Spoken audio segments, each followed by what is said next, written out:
So here we are, sharing secrets of the soil with me, your host, Regen Ray. Hello, soil lovers. Regen Ray here, and welcome to another episode of Secrets of the Soil. Today, we are going to get our hands dirty, and we're going to talk to William, who is a farmer and a soil enthusiast and lover like us, joining us all the way from Nevada, America. Welcome to the show, William. Thank you so much. I appreciate it. Excellent. Now, you are someone who has stumbled across the podcast and wanted to share your farming story with our soil lovers. So can you tell us a little bit about who you are, how you got into farming, and why you started nurturing soil?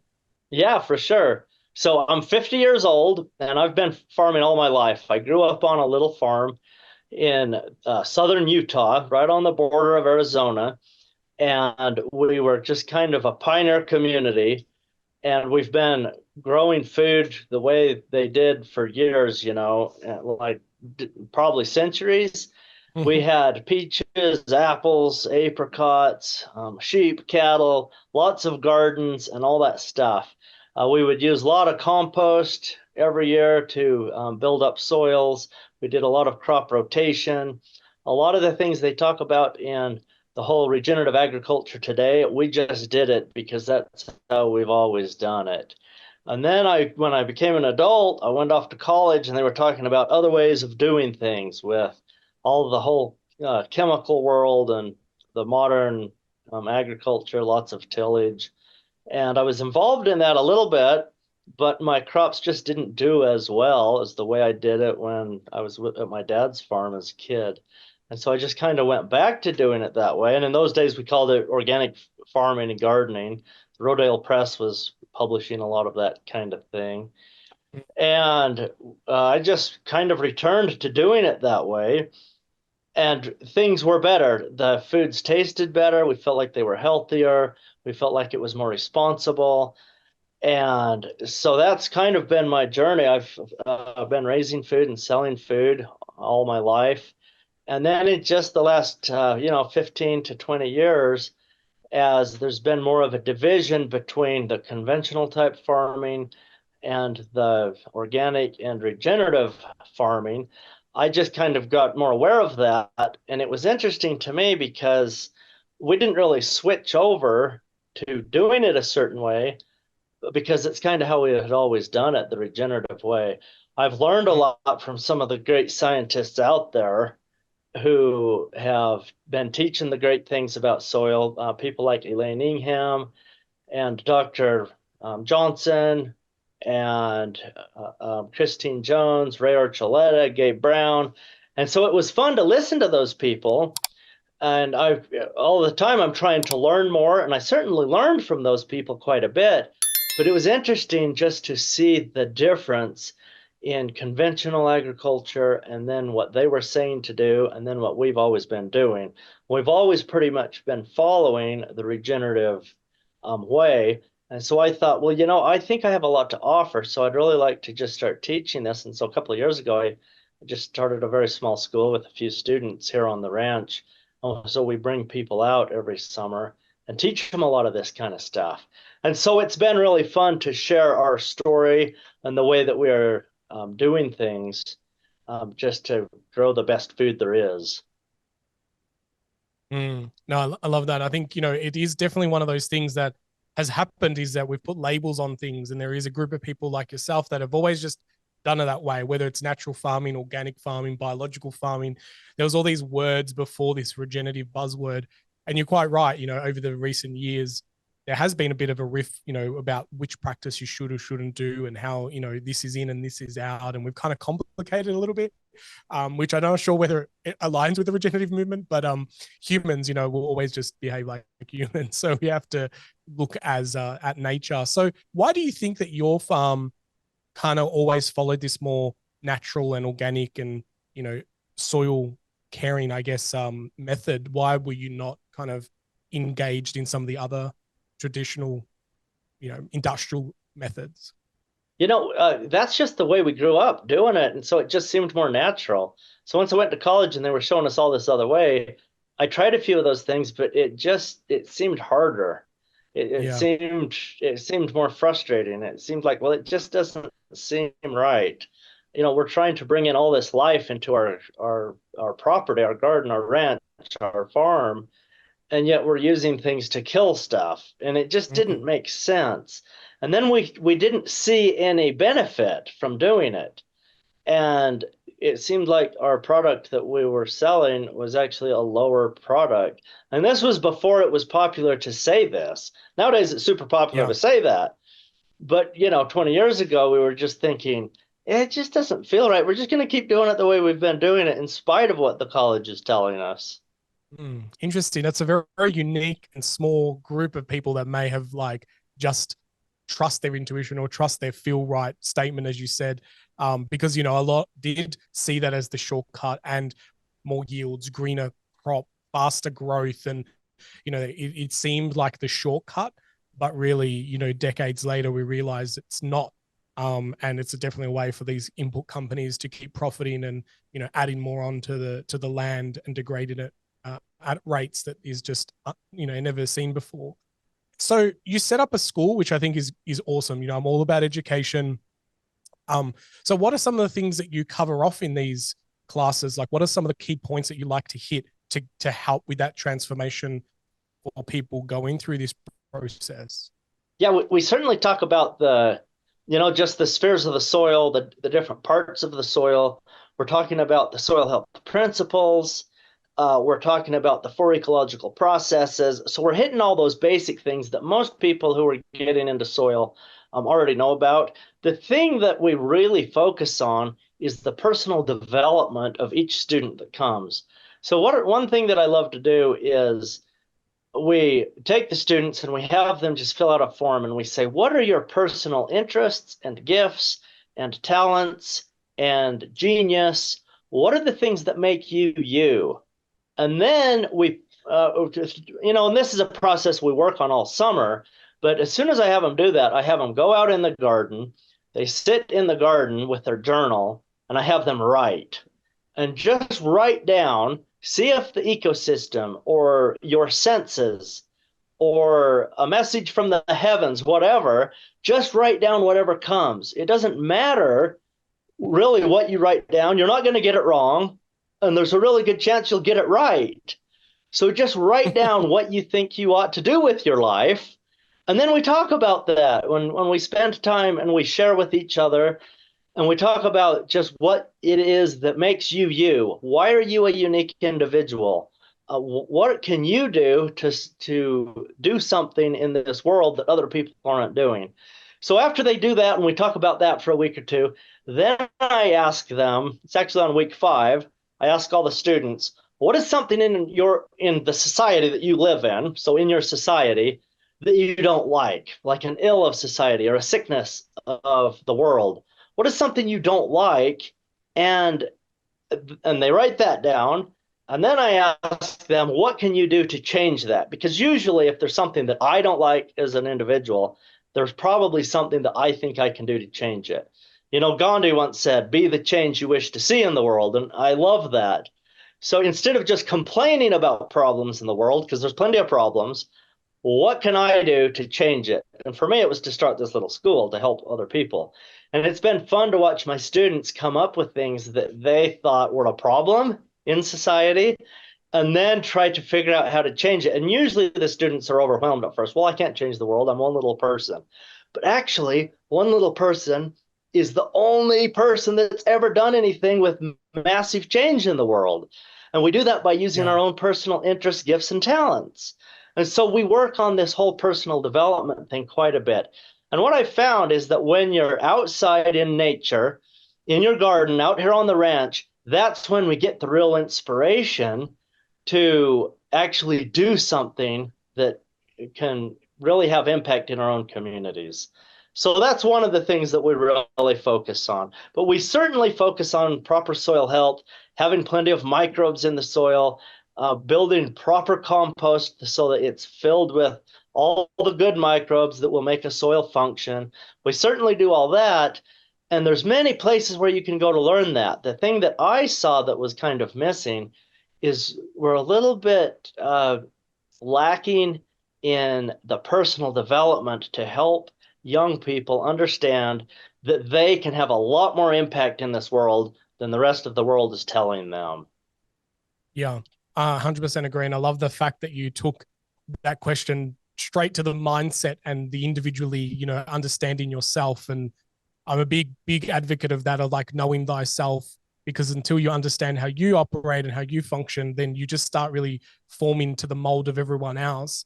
And I think the traditional education system doesn't allow us to be individually us. We follow the masses, we move on a bowel, we ask to go to a hall pass, to go to the bathroom. It's all very much the opposite to how we function the rest of our adult life. And so, I think mindset was one of the pillars that I realized was missing in this space when I first got into this area. Was like, it all starts with, the paddocks between your ears, the mindset and the mindscape, as opposed to the landscape. Yeah. And often, people are like, oh, it's no till and it's all this and it's all that. And there's all these principles and techniques. But I think the mindset and the way that we view the world in that lens, and I love the Gandhi quote as well, but I also kind of one up it sometimes and say, be the change that you're prepared never to see, because we can plant the seeds and there's lots of people who may not see the fruit of their labor. And I think it's sad if there's someone who's 80 plus years old who says, oh, I don't want to do that change because I won't see the fruits of my labor, but gift it to the following generation. I think that is also very magical. And especially because in the farming world, we have such an aging population. I think, we need to motivate people to do the change that they want to see and maybe not even see for the future generations. So yeah, exactly. I know that you've got this big, yeah. Do you want to talk more to that at that point at all? Or?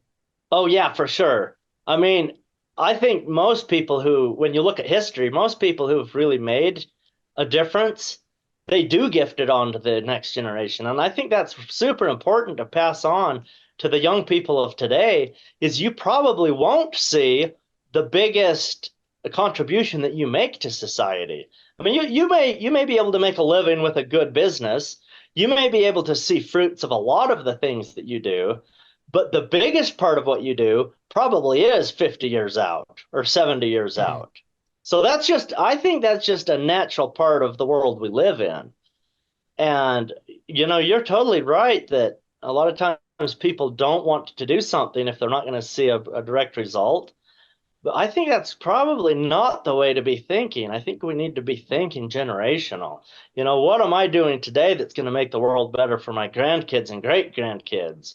Not so much for me and my kids. So I just think that that's a very wise thing. Yet people probably aren't thinking along those lines. So we need to be telling people that this is the natural progression of life. Plant the tree today whose shade we will never sit under. Forgot who said that, but I love that quote, because that's the reality of the world we live in. Yeah, agreed. I think that is spot on. And so mindfulness plays a big part on what you do in some of the notes that you've mentioned here as well. You've spoken about a concept of mindfulness as new soil health principle. What do you mean by that? Because obviously we've been talking about mindset and the way that we view the world and paradigms. So what do you mean by mindfulness as a new soil health principle? Okay, yeah, I'm glad you asked. Just in the world of soil health, we're always talking about diversity and animal impact and having a living root in the soil, keeping the ground covered with living plants and then a detritosphere of dead plants, and of course, low tillage. So these are all soil health principles that are fantastic. And then, of course, the proper context for what climate you're in or where you are in latitude. And I think in the soil health world, we're talking about that all the time. And the thing that we're really lacking is the mindfulness of where our head is and where we've wrapped our thoughts around. So to me, mindfulness is not worrying about the future and all the things that have happened that ruined something, or it's not worrying about the future and all the bad things that could happen. But mindfulness is, what decision can I make today that is super important for today? Just be in the present moment. And, I've written a book and there's a couple of chapters just on this mindfulness principle. And I think that we need to be talking about this a lot more. And here's why. I know a lot of farmers here in the United States. I'm I know farmers probably in half the states in here, and most of them are super worried about the crop prices. They're worried about government laws and control, and they're worried about the weather. And they're always trying to do things that deal with those three problems. But we really don't have a lot of control about those three things. So we use those as excuses to not do the things that we need to be doing every day. And that's a big problem. We're worried about those three things in context to what happened in the past. 5 years ago, this happened and it destroyed me financially. And we're still complaining about that instead of getting busy and making our business work today. Or we're worried about, oh, the election's coming up this year and that's going to ruin everything for the next 4 years. And that's just kind of the negative mindset of a lot of farmers. And that's not helpful to anybody. We need to be mindful of the present moment. What are we doing right now in our business, in our family, in our garden, in our farm? How is our relationship with our customers? Those are mindful things that we can be doing. If we're dealing with those situations and building good relationships and creating a really good business that's actually a great service to the community we live in, then that's what's going to make the world a better place. And we need to be mindful. We need to have that mindset of service, that mindset of a good product, the mindset of don't be worried about the past or the future, but what can I do today to make sure that my farm and my ranch is producing the best food possible for all of my customers. I love that. And I think you make a very valid point. I always like, the whole point on, people looking where to blame. Oh, it's the rain, it's the, climate I'm in. It's that works on your soil type, but it doesn't work on my soil type. You're in a, place where your government supports you more. And I always like the kind of thing that, like, whenever you point a finger at someone, there's three fingers pointing back at you, and so, we sometimes need to take that moment to look in the mirror and be in the now and just remember that we can, be in control of many more things of our own destiny and our own, backyard is, as we call it here. What can you change in your own backyard and not worry? I go to conferences all the time, like when government makes this legal, I'll do it. It's like, why would we wait for that? Like, we already know that'll be 10 years behind the time of when it needed to be done. They can't even, settle on small issues, let alone bigger issues. So let's just charge forward. And you did mention your book, and I want to unpack your book a little bit more because it's called Worry-Free Eating. But soil lovers, we're going to take a quick break, so stick with us.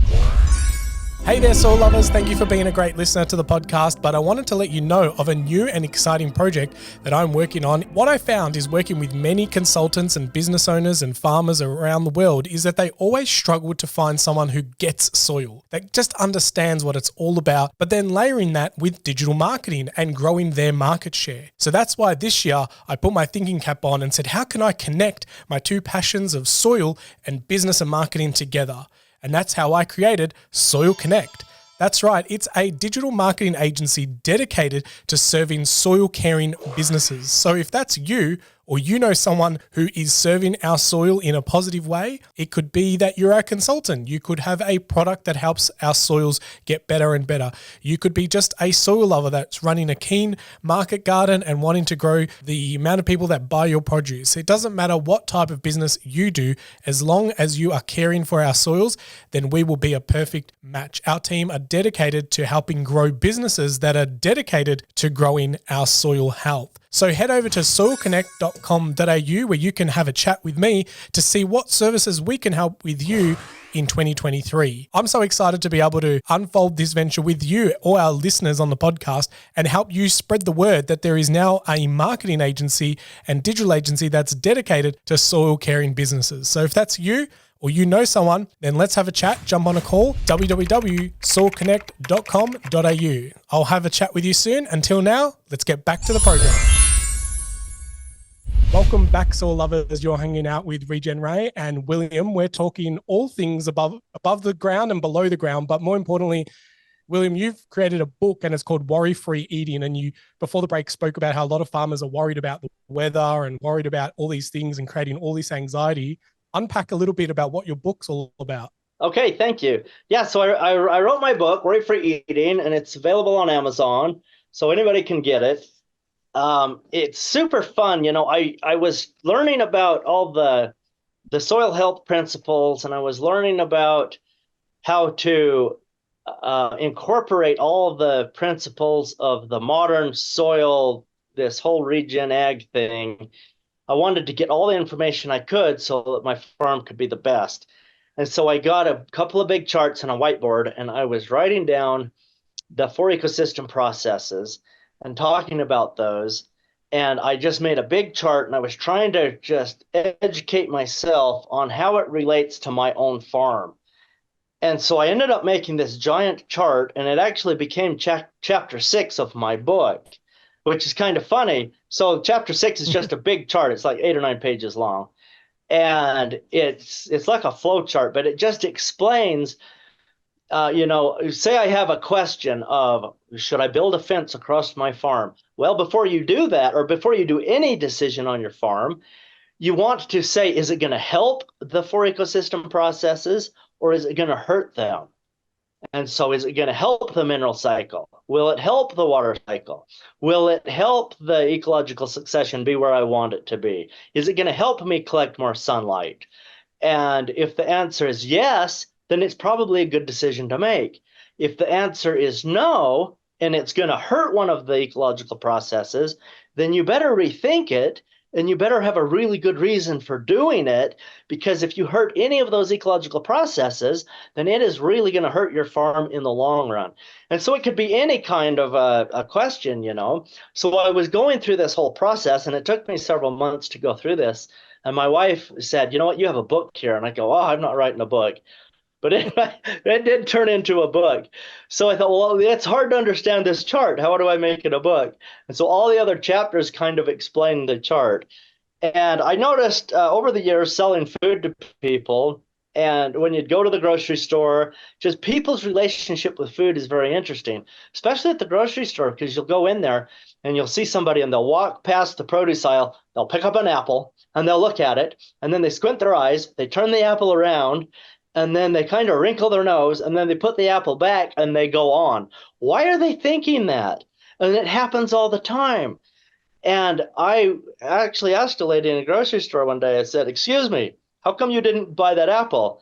And she was kind of shocked. It's not a normal thing to strike up conversations with people in the produce aisle.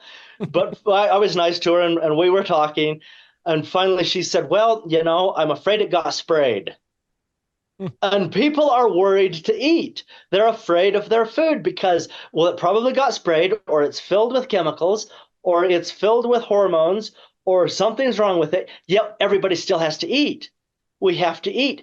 But people are worried about their food supply. And so that's where the title of the book came from. If we really understood these 4 ecological processes and how they interact with the farm where we're raising our food, and the farmer raising the food, if the customer knew the farmer and had a really good relationship with that farmer, they wouldn't be so worried about it. So how could people have a better relationship with food, with farming, with the environment, with all of these big political questions right now of the whole environmental movement? How could people just eat without worrying about their food supply? And so I tried to address that in the book, just by understanding that if we actually had those good relationships, instead of being skeptical of the farmer, thinking that he's trying to poison us, then we would stop worrying about our food. Where do most people get their food? Well, it's from grocery stores or restaurants. Modern people, that's where they get it. There's very few people in today's world that are still hunter and gatherers. There's a few out there. I've tried to become a hunter and gatherer in the last few years. I gather food from my own farm, and I raise, just this last 2 months, I've been eating pretty much everything that I just grow here on the farm because I can, because I have it. And I thought, I wonder if I would be healthier if I did this. So a lot of these topics are mentioned in the book, how to build relationships, mainly relationships with the earth and with our customers as producers. I love that. And I think it's so interesting in regards to the fact that people picking up an apple and assessing mentally whether this is safe to eat because of the possibilities that it may have been sprayed. And yet an aisle down the road, there is a produce in a package with ingredients, with words you can't pronounce and no idea what they are, but yet the decision to buy that wins. And it's like, just because the poison or the chemical is on the ingredients, it feels safer because it's like, oh, well, someone's taking care of that for me. And again, we've outsourced that, to big pharma, big food and all that. So it's just very interesting behavior. And I think it's almost crazy in a way, but it is definitely the way that the human psychology of purchasing products, how it happens. And maybe the apples need to have like an ingredients label on it that just says 100% apple, and then people would buy it. Yeah, you mentioned the 4 ecological processes a couple of times during that conversation. Can you list what they are? And we don't need to go into huge detail because I'm sure that's covered off in your book and maybe other ways. But what are the 4, just for anyone who's got that loop open in their mind? Yeah, for sure. So the 4 ecological processes is the water cycle, where it rains, and then the mineral cycle, and that's how plants take up minerals from the earth. And then ecological succession, and that's just how land changes over time from desert to like a forest. And as farmers, if we mimic that, then it makes it much easier to grow healthy food. And the last one would be the energy flow cycle, and that's simply capturing solar energy from the sun and maximizing how much sunlight we're getting. Yeah, I love that. That was first exposed to me in the Alan Savory holistic grazing course that I did. And, I think it was one of those moments where I was like, why are we not taught this at school? Why is this not common sense knowledge? Why do we not all understand these 4 cycles and how important they are, and even, the fact that some of these are called cycle, it means that they have to go into a system, then back out of a system, and moving them around is just as important. When we try and lock up water in reservoirs and we try and lock up carbon in soil, projects, it's like this could be a little bit dangerous because they're meant to cycle. It's kind of like if you cut off the fuel pump to a car, it will stop running. We need that to cycle through. So, just this mindset of understanding that things need to move and go through different systems. What do you do on a daily basis to kind of start the conversation about soil and about the book that you've written? How do you, conversation start these topics with the people that you interact with? I usually just talk about food and the quality of food and the taste of food. I love to just ask people, when was the last time you had a peach that was super flavorful and good?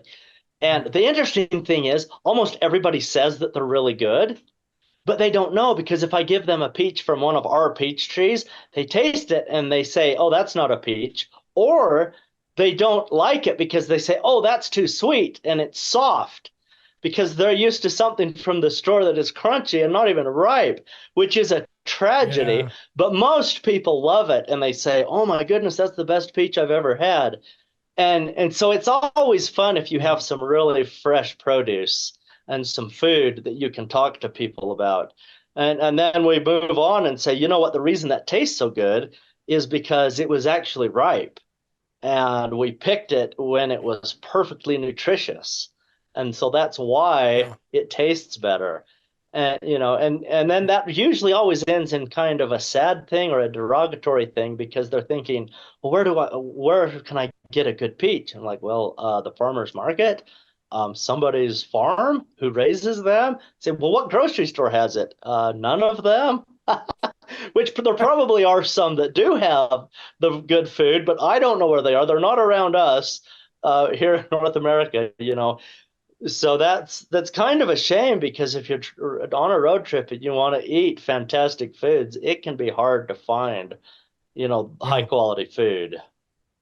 I agreed. And I think, a lot of the shopping centers, grocery systems require food to be packed and transported and shelved for a long period of time. And that's why, most people don't realize that a lot of fruit is picked underripe and ripened in the truck or in gas chambers or in, cold storage.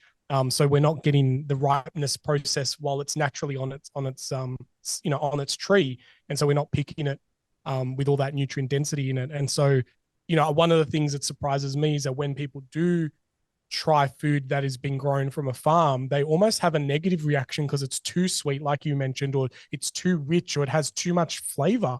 And it just surprises me that we've completely simplified the palate of humanity, that they want plain, boring, food, but yet water is boring. They won't drink water because it's boring, but yet most of the food they eat is boring until, they try this other food. So it's like almost you need to wean yourself onto organic, naturally farmer grown food, because that initial response could be it's too rich and it's too overwhelming in most cases. So that's, quite interesting that it is a negative experience sometimes, because we've forgotten how good food can actually taste and, it's meant to do to make us feel nourished and satisfied. I think we've lost that feeling. Right. Yeah. Yeah. So how important is it? Like, how do you think we transfer this information to the younger generation? Like, because I feel like there's this moment in my life where I've realized maybe we don't need to fix the current population. We just need to encourage the new, generation. We have this, 10-year of a skip phase. With your education and so forth, and you've mentioned a couple of times the next generation, how do you feel like we should be talking to, or could be talking to, the younger generation to get them excited to be growers and farmers and play a part in this nutrient food programs that we can launch? Yeah, man, there's a lot in that statement and question you just asked. First of all, I think that is the answer for sure, is the younger generation.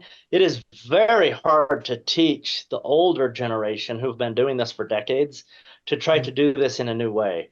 It almost seems impossible. But when you show the young people how simple it can actually be, they like it and they're excited about it, and they're really interested in the quality of the food. They love the flavors. They love the fact that you can cook a really good homemade, homegrown meal just from everything that we just harvest from the ranch here. And they say, oh, that's some of the best food we've ever had. And we didn't have to do all these fancy things to it. We didn't have to add lots of spices, lots of salt, because a lot of these things just have a lot of natural flavors. So the culinary aspect is exciting to young people. And they really love that. I've had some students that want to go to culinary school and become chefs. They're like, man, this is great. But it's hard at culinary school because we're getting our food from just the corporate system. And then we're having to add in a lot of these other flavorings to make the food taste as good. So to get food directly from a farm is the key. That is the answer to get these rich and deep flavors. So, I mean, that's certainly something that I've seen with certain individuals, is the food itself. I think financially it's a big deal, because for so many years, especially here in the United States, the older generations have told their kids, don't go into farming, there's no money in it. And so kids have gone to college, they've got degrees and all these other things, which is good. I mean, we certainly need professional people.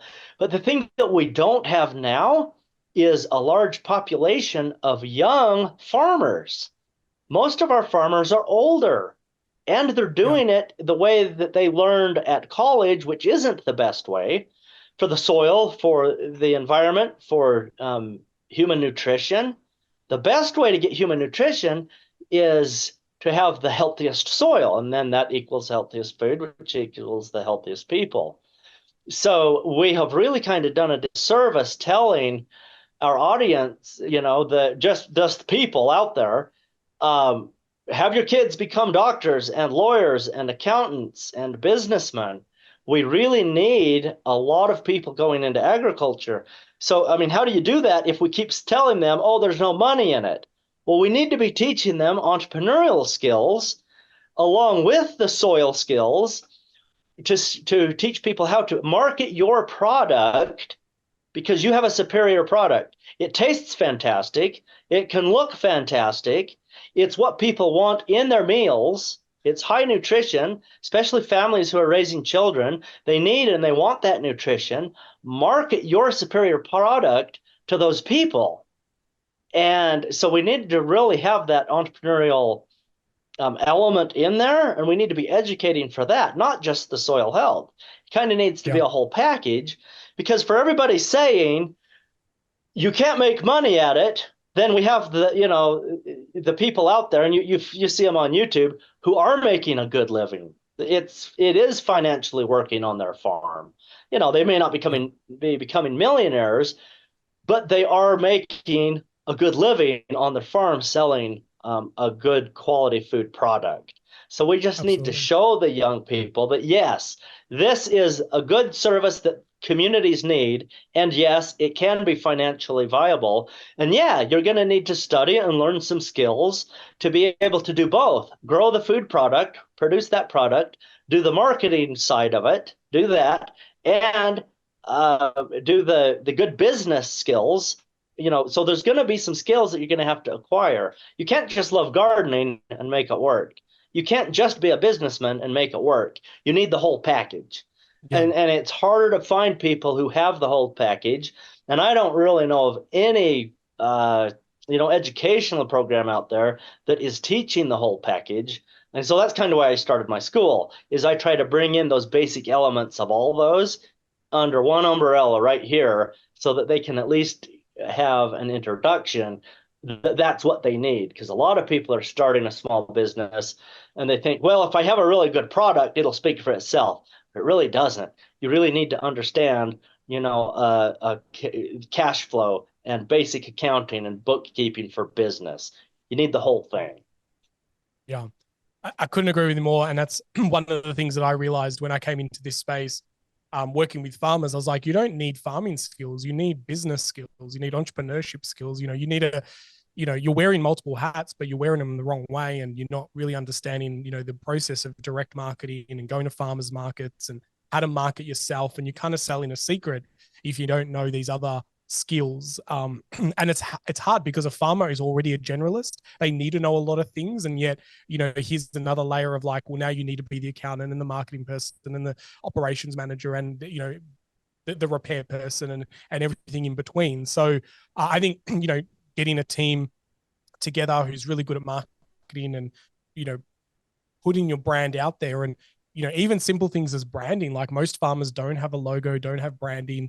It's very hard for them to go out to market. And so that's definitely something that I noticed. And a lot of the content that, we put together over COVID and those other things, it was around, how to run webinars, how to run your marketing side of the business and get your brand out there.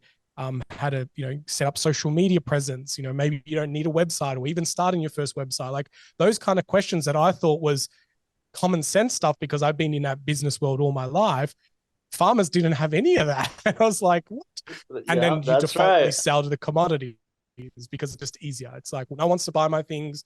Here you go, market price. I take a loss, but it's better than dumping it all into the ground. So yeah, definitely, I love CSA models. I love, any subscription or community and farm tours, bringing people into the farm, getting them, inoculated in the biology of the farm and, the biome sphere and those kind of things, I think is really, really exciting. And I think that's where we're going to move to next with the younger generation, is they get really excited about, having access to really good food themselves and selling it to other people, and building communities that are connected together. So I think that's a really exciting future, and I think you're doing great work.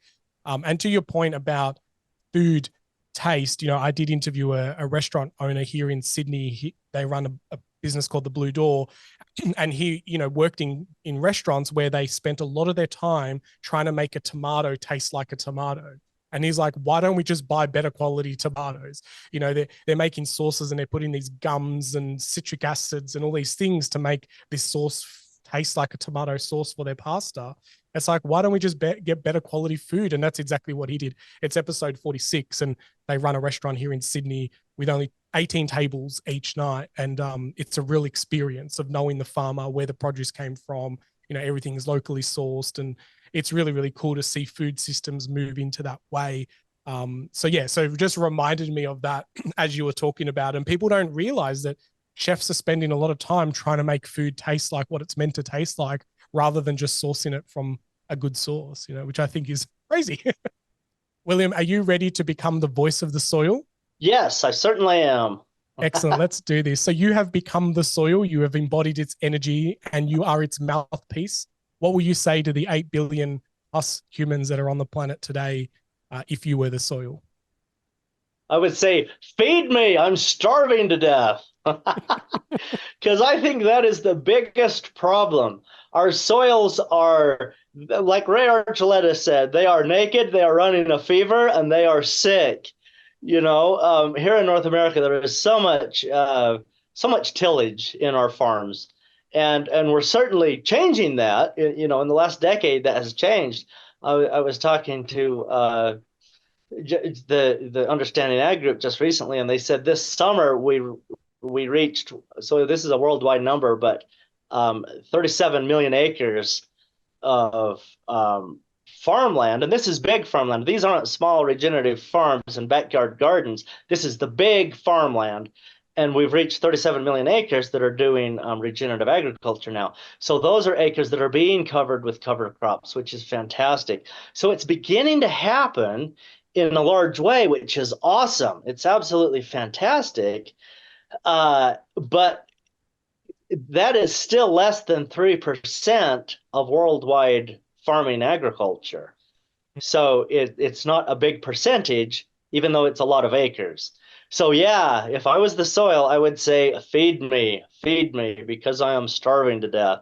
The soil needs to be covered with living plants. It needs to be covered with the dead plant material like a mulch, compost, and on the big acres, we're simply rolling down those cover crops, and then we're going in afterwards to plant the cash crops, which is working and it's fantastic.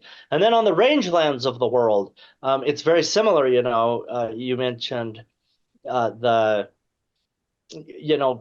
scientist from Zimbabwe who said to, yes, Alan Savory, thank you.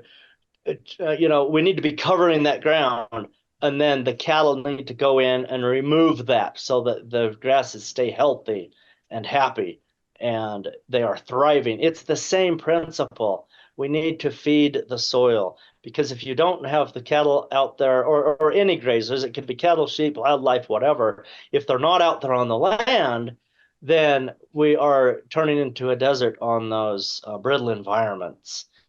But the soil is saying the same thing no matter where you are. Feed me, feed me, feed me, because I am hungry. And humans are the one species who can understand this. We are the keystone species that can cover the soil. We can feed the soil. And so we are the animal that needs to be doing that, because we can. Love that. And, I think there's a nice blessing in that as well, that if you feed the soil, or when we start feeding the soil, it will feed us in abundance as well. And, it's an upward spiral. As we feed the soil, its, nutrient profile increases, the food it produces increases. We then consume that.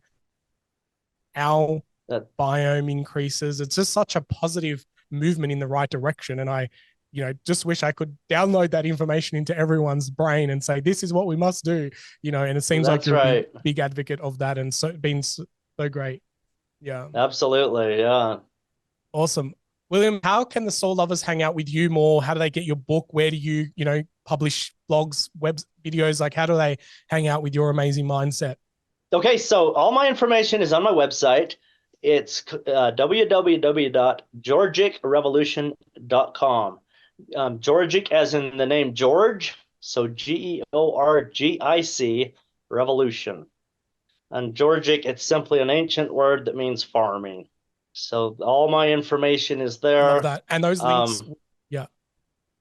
Awesome. And those links will be around the podcast and in the video. And you've also provided some YouTube links, some Facebook links, lots of resources. So, and there's a link to your book as well on Amazon. So I know that soil lovers who have kind of, gotten a little peek into your world and your mindset can go deeper into that rabbit hole and cover the amazing wisdom that you've kind of put into the book. And I'm very keen to explore that that flow chart as well. I think decision-making frameworks is definitely a great way of knowing, are we following our North Star?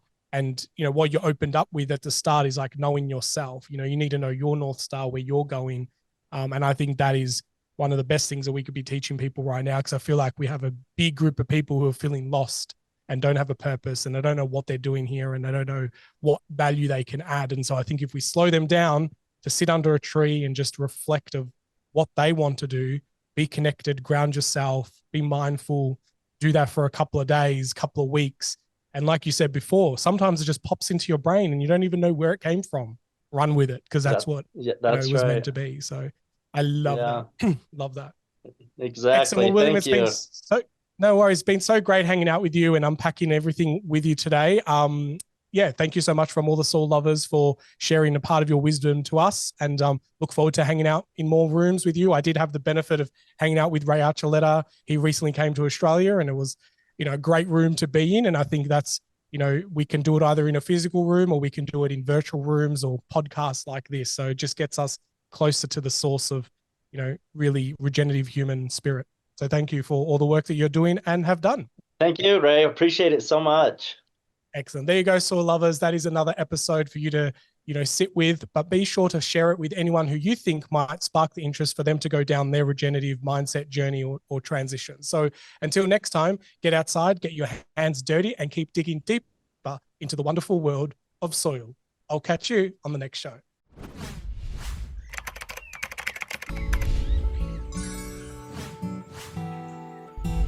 Well, soil lovers, that's enough secrets for one episode. I really hope that you enjoyed all the secrets shared during this conversation. But hey, let's not keep it a secret. Please share this podcast around and make sure that you like it and leave us a review, because that really helps spread the secrets of the soil. Until next time, remember, get outside, get your hands dirty, and keep digging deeper into your soils.